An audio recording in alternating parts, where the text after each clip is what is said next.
মায়ের মন্দিরের এই যে গেটটা আছে ঠিক তার অপোজিটে এই যে রাধিকা ভান্ডার, এখান থেকে একটু প্রসাদ নিয়ে নিই। চাইলে এখানে ব্যাগ জুতোও রাখা যায়। তাহলে মা শেষমেশ 10 বছর পর দর্শন দেওয়ার জন্য ডাকলেন, তাও আবার আচমকাই।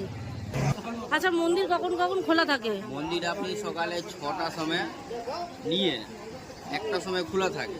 আচ্ছা, সকাল 6টা থেকে দুপুর 1টা অবধি মন্দির খোলা থাকে। দুপুর 1টার সময় বন্ধ থাকবে, 4টের সময় খুলবে। 4টার সময় খুলে 9টার সময় বন্ধ থাকে। আচ্ছা, তাহলে দুপুরবেলা 1টা থেকে 4টা অবধি মন্দির বন্ধ থাকে, 4টা থেকে 9টা অবধি আবার খোলা থাকে। আচ্ছা, আর এমনি মন্দির কোনোদিনই বন্ধ থাকে না? কোনোদিন বন্ধ থাকে না। আচ্ছা, যদি কেউ ভোগ প্রসাদ এখানে কি পাওয়া যায় নতুন?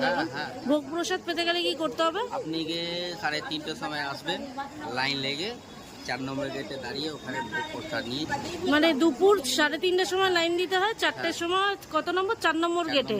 তার জন্য আগে থেকে কোনো বুকিং কিছু? না না, এমনি ভোগ। এমনি ভোগ, কোনো তার জন্য মূল্য লাগে না? স্পেশাল লাগবে তো স্পেশাল ছোট ভোগ 600 টাকা লাগে, বড় ভোগ 1200 টাকা লাগে। ওর মধ্যে পাইস হবে, আপনি গিয়ে পোলাও হবে, और 1 পিস মছলি হবে, 1 পিস মটন হবে, অন্য রকমের সবজি পোলাও সব।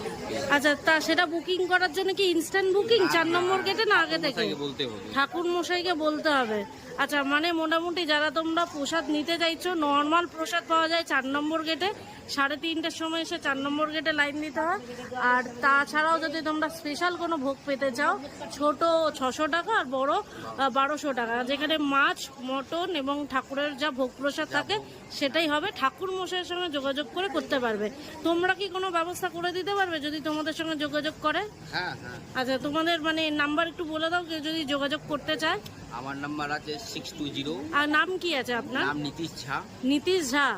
আচ্ছা, নীতিশ ঝা পূজারি এখানকার? হ্যাঁ হ্যাঁ। আচ্ছা, এখানকার পূজারি। নাম্বার কি আছে?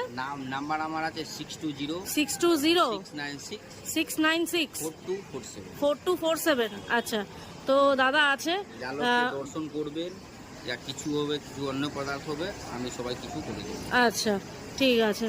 তো চলো মন্দিরে যাওয়া যাক। দাদার নাম্বার দিয়ে দিলাম, যারা জানতে চাইছো যে মন্দিরে কিভাবে যোগাযোগ করবে, প্রসাদ কিভাবে পাবে, সমস্ত কিছুর জন্য কিন্তু দাদার নাম্বার দিয়ে দিলাম। তোমরা অবশ্যই আসো, যোগাযোগ করো।